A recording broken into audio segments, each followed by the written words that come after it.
Assalamualaikum warahmatullahi wabarakatuh. Apa kabarnya sahabatku dimanapun Anda berada, mudah-mudahan sehat selalu, khususnya para klien atau yang biasa konsultasi dengan saya, baik ketemu langsung ataupun via online ya.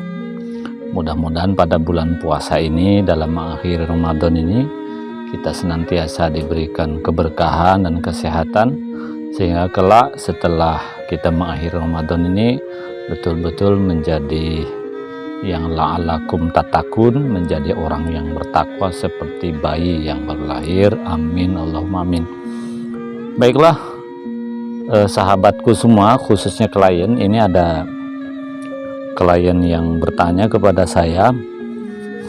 Dia mengaku dari ibu kota Indonesia, artinya Jakarta ya. Dia mengaku berasal dari Gunung Kidul, Yogyakarta. Ini Gunung Kidul ini tempat asal usul ayah saya. Kalau ayah saya tepatnya dari desa Katongan, kecamatan Ngelipar, Kabupaten Gunung Kidul, yang ibu kotanya Wonosari. Ini pertanyaan cukup unik menurut saya, dan banyak juga mungkin yang dialami oleh yang lain. Pertanyaannya begini: Pak Mariono, saya bingung menentukan pilihan apakah mengikuti keinginan ibu kandung saya atau saya harus memperturutkan keinginan istri saya.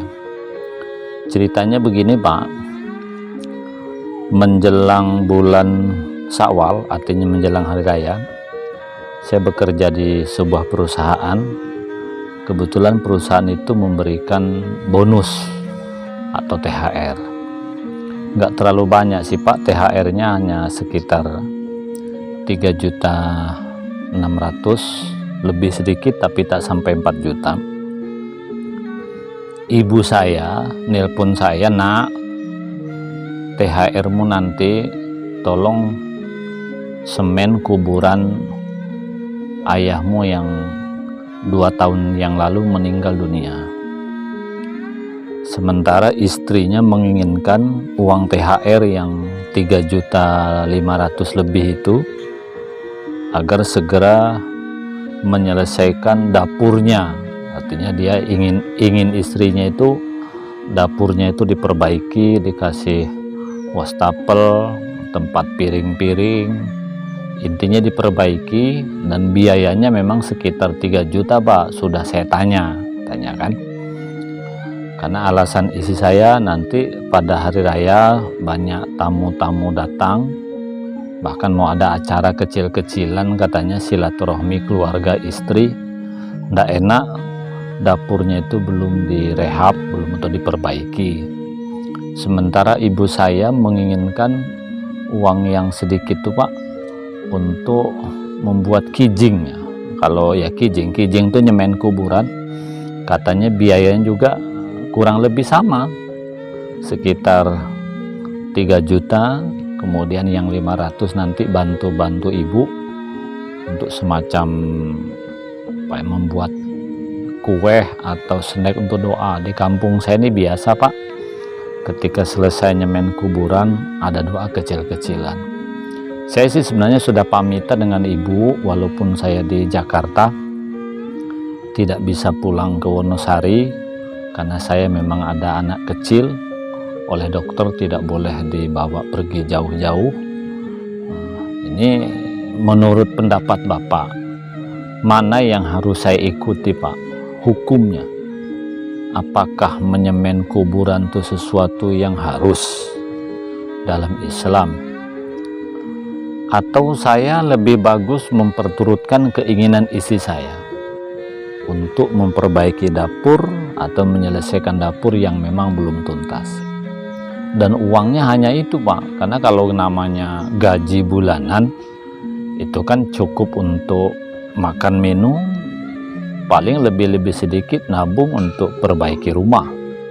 Yang ini nih uang THR Pak, itu sekitar 3.600.000-an tuh ibu saya meminta. Justru ibu saya menyebut itu THR karena ibu juga tahu bahwa saya kadang-kadang ada THR itu minta semen kuburan, sementara ayahnya sudah Ayah saya sudah meninggal dunia 2 tahun yang lalu. Dan saya tahu Pak, ibu saya sangat mencintai ayah saya. Namun ibu saya pun mau nyemen kuburan, nampaknya keuangan terbatas. Maklumlah ibu saya petani miskin. Sementara adik saya pun di kampung halaman juga masih sekolah bersama ibu saya, jadi tak mungkin bantu. Jadi harapan saya lah satu-satunya Pak sebagai anak laki-laki yang tua. Sementara istri saya juga menuntut agar segera menyelesaikan dapur, karena lebaran sebentar lagi sampai ya, dan nanti ada semacam kegiatan arisan keluarga dari kampung juga, tapi bukan Gunung Kidul, tapi dari Jogja juga. Nggak enak nanti ketika bantu-bantu dapur belum selesai. Mana yang harus diikuti Pak? Oke, saya jawab. Kalau sisi hukum, nyemen kuburan itu tidak wajib. Artinya boleh disemen, boleh tidak. Malah ada yang mengatakan tidak boleh. Menurut pendapat saya, yang tidak boleh itu ngecor kuburan, artinya semen permanen. Sehingga nanti kalau suatu saat kuburan tuh mungkin sudah lama tidak terurus, karena mungkin sudah tinggal cucu-cucunya, untuk dimasuki mayat yang lain, jenazah yang lain, susah membongkarnya. Nah, itu tidak boleh. Nyemen kuburan di sini juga yang tidak boleh itu membuat rumah permanen, macam gedung, tapi kuburan. Ya, macam kuburan, maaf, ada kuburan non-muslim itu begitu permanen. Karena namanya di pekuburan umum, itu kan tidak boleh ngecor permanen, karena kuburan itu bukan hanya milik kita tuh kan ada batasnya. Tetapi kalau sekedar membuat kijing, hanya sekedar merapikan, yang disemen tuh hanya atasnya saja, yang suatu saat kalau mau ditimpa semen itu bisa dipindah, hanya tidak pakai paku bumi, tidak pakai cor sampai ke bawah, dan hanya sekedar dirapikan macam kijing pada umumnya, tapi bukan berlebihan ya, itu boleh-boleh saja. Juga salah satu kelebihannya mungkin suatu saat sebagai tanda bahwa ini milik si A, kuburan keluarganya ini, sehingga anak cucu kita bisa berziarah ke situ daripada hanya batu tok. Memang ada negara tertentu kayak Saudi dilarang, tapi menurut saya nggak apa-apa selama tidak berlebihan. Nah, sementara membahagiakan istri itu juga bagian dari kebaikan. Kalau istri menginginkan menyelesaikan dapurnya, termasuk buat wastafel, tempat piring, segala macam tuh katanya, itu kan juga bagian dari kebaikan, karena wasiruhunna bil ma'ruf. Ini kan sama-sama baik ini sebenarnya. Mengikuti keinginan istri baik, mengikuti keinginan suami sebagai bakti dengan ibunya juga baik. Karena sama-sama baik, mana yang paling mendesak, itu saja. Jadi bahasanya bukan hukum halal haram, makruh, bukan itu, tapi mana yang paling prioritas. Oke, pada khusus klien yang bertanya ya, saya hanya ingin mengajak merenung kita bersama, khususnya klien. Kita laki-laki, kewajibannya itu kan melindungi, menafkahi, memimpin, membina, termasuk membuat damai. Itu kan 4 kelompok wanita: ibunya, istrinya, saudara perempuan, dan anak perempuan. Jadi dia berimbang antara keinginan istri dengan keinginan ibu, sama-sama penting. Lalu mana yang lebih penting? Menurut pendapat saya, apa yang diinginkan istri itu tidak sesuatu yang mendesak, gitu ya. Kenapa dianggap tidak mendesak? Hanya dapur.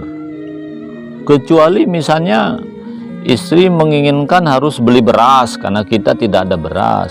Rumah gentengnya belum dipasang. Nah, itu mendesak. Ini kalau genteng tidak dipasang, duit cuman seperti itu, nanti kalau hujan kebocoran. Nah, itu mendesak. Kalau sekedar dapur yang wastafel, tempat piring, itu kan hanya aksesoris belaka. Sementara pertanyaannya, apakah nyemen kuburan ibu, ayah atas permintaan ibu itu mendesak? Menurut saya mendesak. Kenapa disebut mendesak? Pertama, ibumu katanya kan sudah umurnya 63 tahun. Ayahmu meninggal di usia 70 tahun. Ingat ya, potensi umur panjang itu kemungkinan ibumu akan lebih dulu meninggal daripada istrimu.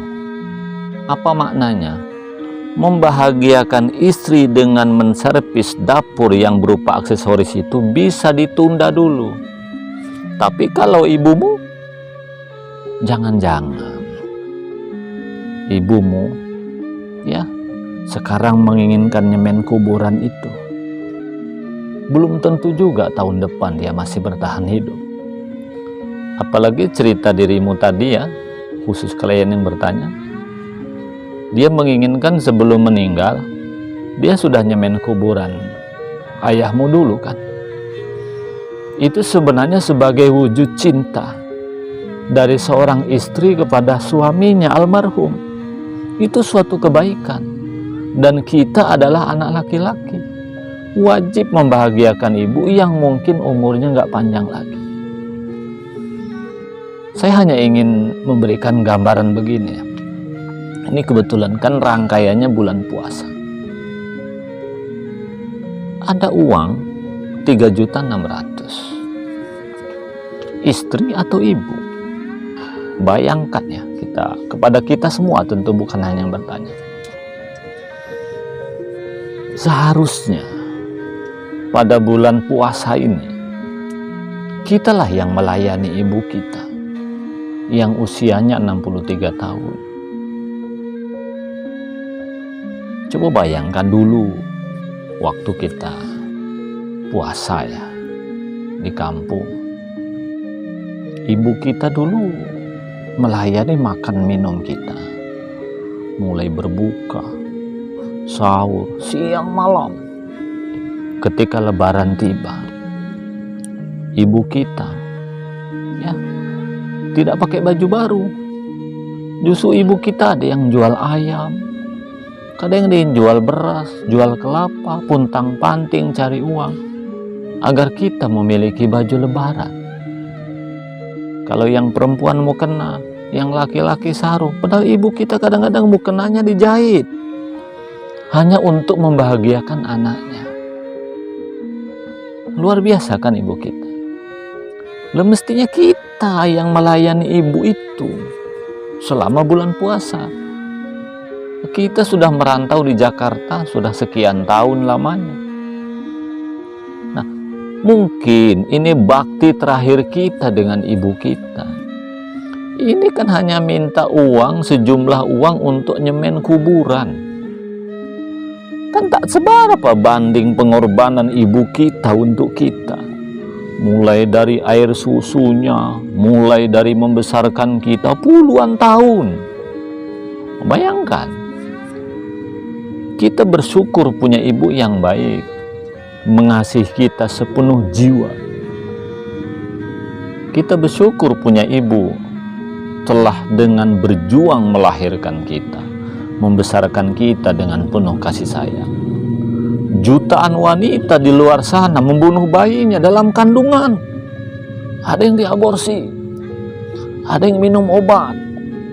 Begitu anaknya lahir, ada yang dibuang di tong sampah, ada yang diberikan kepada orang tanpa belas kasihan dengan alasan tertentu.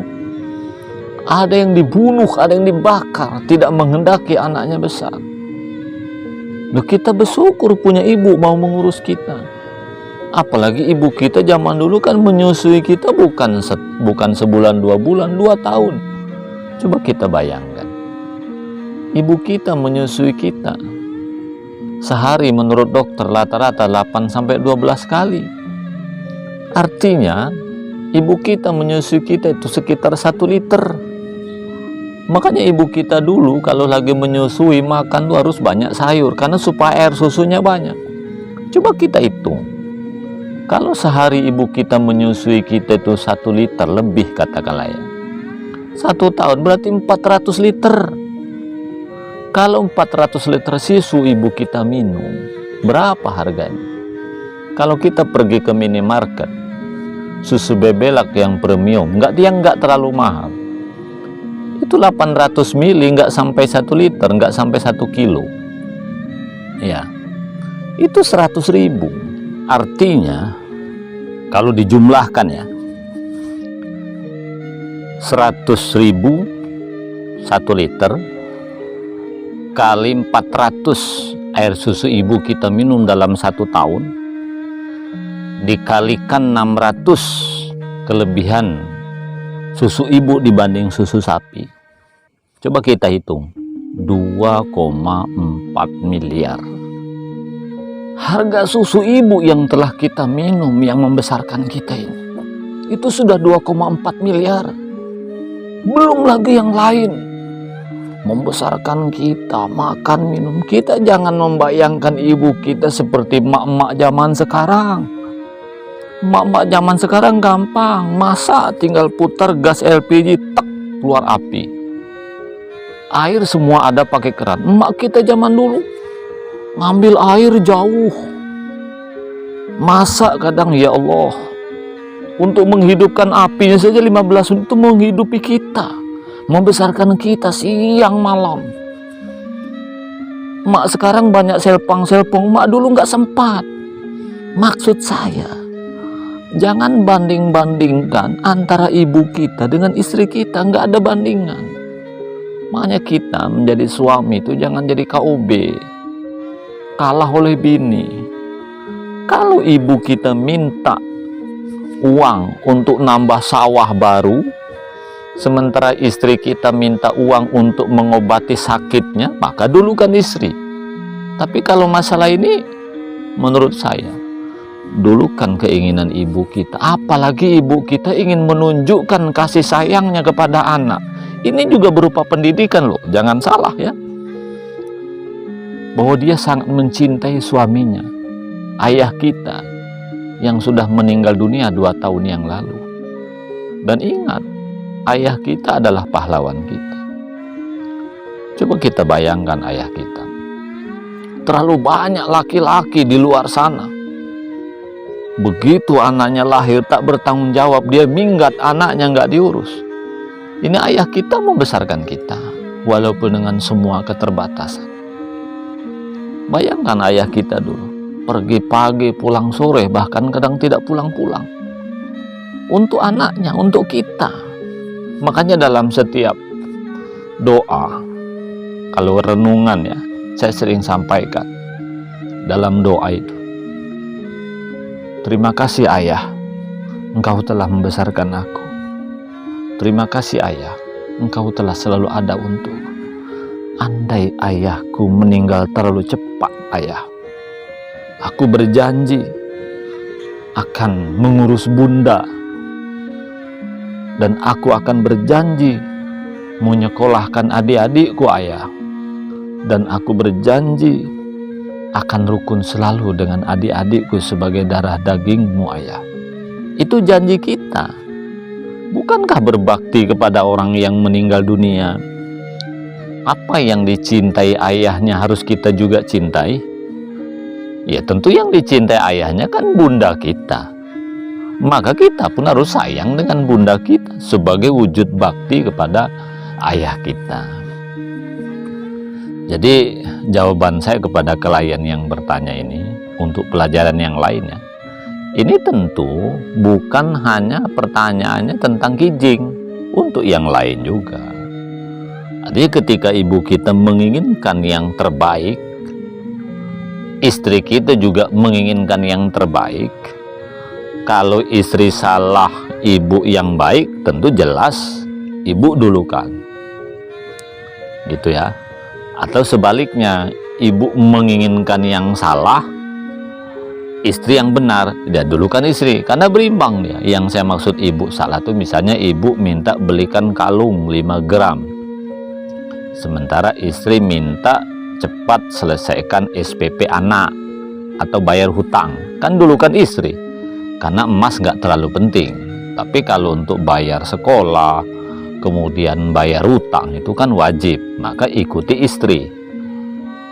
Tahu sebaliknya, istri kita menginginkan emas, ibu kita butuh beras, maka dulukan ibu. Ini kan